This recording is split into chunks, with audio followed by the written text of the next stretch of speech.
I used to work on the OneNote team, and I've made many OneNote tips videos over the years. But in this video, I'll be showing you my 5 favorite hidden OneNote features. So whether you're a long-time user or just getting started, there's something in this one for you.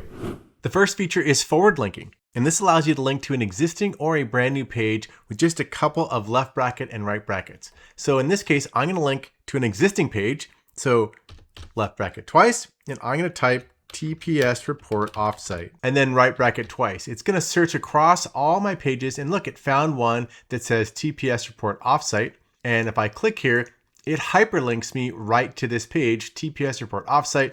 And here are some details. And that is in a completely different section. Now, if I want to go back, I just hit the back button here. And now I'm back to where it was. Now let's try another one. I'm going to now do left forward bracket twice. And I'm going to type Bill Lumberg. And there is not an existing page for that, right bracket twice.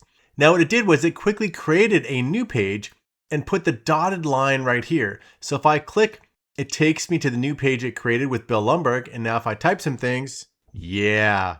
If I go back to forward linking, now because there's content on that page, you'll see that it makes that underline. So it went from dotted to an underline.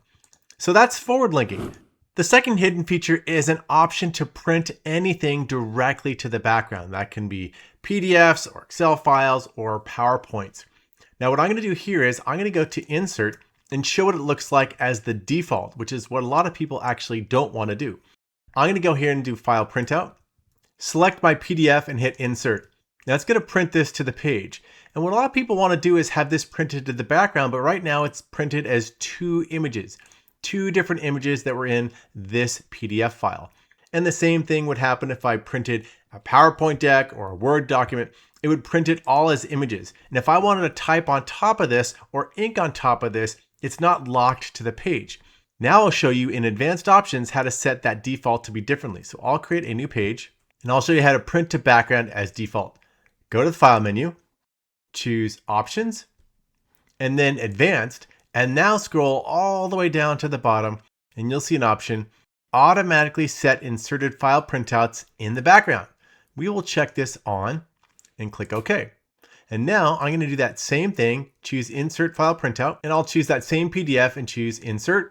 And now it's printed, but now look, it's not an image. I can click anywhere and add text. I can go and draw. Now I can ink on top of it and it won't move around, which a lot of people like. It doesn't move that image around. And now it's just like it's sitting there on the background. So I can type anywhere and I can ink on it. And the same thing happens with a PowerPoint deck. Insert, file printout. We'll choose the Next Gen TPS Report PowerPoint deck. And here are a couple of slides that it's printed out. And just like with the PDF, I can click anywhere and I can type or I can ink on top of that PowerPoint. The third feature is one that has existed for a little while, but a lot of people haven't discovered it or know how it works. And that is transcribing audio. So on the Insert ribbon tab, there's a Transcribe right next to Record Video. If you drop this down, you'll see both Transcribe and Record Audio. Record Audio has existed forever, but Transcribe is fairly new, and I'll click this. A pane on the right has opened up, and I can upload existing audio, or I could start recording my own audio, and this will transcribe it. And here are the different audio files that you can upload. I'm going to actually upload an audio file that also was from an MP4 recording of both video and audio, which is kind of cool. So I'll choose Upload Audio. And I've chosen a What's New in EDU webinar that was recorded that had lots of people presenting and talking. And it's going to upload this to OneDrive. And we're just going to speed this up. Now it's transcribing. And there we go, it has finished. And because I uploaded an actual MP4 that had a video, not only did it add the MP4 link here, but it also embedded the video because OneNote supports video embedding. Now here's what's happened. I've got the entire audio and video, so 19 minutes. I can go listen to this. I'll hit play. My name is Mike Tholfsen. I work on the Microsoft education team.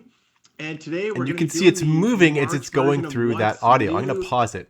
Now you can see it says speaker 1. You can edit these and I'll show that in a second. If you scroll down, you see speaker 2, speaker 3. So I'm going to go and choose edit. And this is actually Mike Tholfsen. I can even edit the transcript right here as well. It had SON, it's actually SEN. And I'm going to say change all speaker 1 to Mike Tholfsen and hit confirm. So now everything is now showing Mike Tholfsen. I can go down. Speaker 2, I know this is a guy named Max. And we're going to change all of him, and you can very quickly and easily edit those speakers. So I'm going to clean this up quickly. So I cleaned up all of my speakers. If I want to scroll down, you're going to see all this different transcription. Let's say I want to jump right here to where Max is talking. And then we have two other tools which take existing text and will tweak it in some way, shape, So it's right here. This is most simply, and it's automatically scrolling through. So let's say I can jump ahead, so I can quickly jump forward. Leveled set of text. The last tool is adding support. There's also a link to the actual audio file. So if I click here, my name's Mike Tholfsen. Here's the file that it uploaded. This was that MP4. So it's right uploaded into my OneDrive. It's under Documents and it's under Transcribed Files. I'll just show where that lives in OneDrive. So here are my transcribed files on OneDrive, and this is the one that I just uploaded right now. Now what's also really cool is down here you can say add to page. I can add all the text to the page. I can add just the speakers and text with timestamps or with speakers and timestamps. I'm going to click this. And it now has added the entire transcription with each of the speakers. So there's Anu, there's Samantha, there's Max, and then there's me. So all the transcription has been added line by line to this page. You can also record yourself and get transcriptions. So I'll just choose start recording. Now I'm recording my transcription directly onto the page, and I will click save and transcribe now. Okay, it's uploading this to OneDrive, and it will transcribe it. And very quickly it has this. Now I'm recording my transcription directly onto the page. If I click plus, it adds that right here. So that's me speaking. I can go and edit the speaker just like I should before. I can play this back. Now I'm recording my transcription directly onto the page. That's how you can do real-time recording and transcription as well. The fourth feature is dock to desktop. I'm going to go to view, and there's an option dock to desktop. So I'm going to take notes about a Word document. So click dock to desktop. Now I've pulled up Word right next to OneNote, and OneNote is in this dock mode. So maybe I'm taking some notes, hits enter, take more notes. Now I want to pull up my browser, and I've got my next gen TPS report up here. I could take some more notes, etc. So this puts OneNote into this nice little docked mode, and I can resize it however I want, and the window will be resized. So if I want to go half and half, that'll automatically do that. If I go back here, it sizes it really, really narrow. And that allows a lot of flexibility when you're taking notes about different windows. And this will work whether it is Word or PowerPoint or the browser, whatever you're doing, OneNote will stay docked. When I want to go back, I click normal view and I'm back into this normal mode. So dock to desktop and back again. The final feature I'll show, and this is one that most people don't know about, is OneTastic. And OneTastic is a free add-in that adds hundreds of features into OneNote. It uses the extensibility model, and it was created by a OneNote engineer. I actually know the guy. So I'll show the site. The URL is getontastic.com. Now what you can do, check out Macroland. And Macroland are all the different features that you have with OneTastic. It's amazing. There's hundreds and hundreds. Sorting sections, daily planner page if you wanted a calendar, text to table, Blackboard page, uppercase, perfect printouts. There are so many features in here, it blows my mind. Adding comments, select to-dos, set notebook colors. And so what you do is you just download, and you can get the 32-bit or the 64-bit. We'll just quickly download and install. Okay, OneTastic is installed. So things like Launch One Calendar, you've got tools and settings, but macros are basically the features.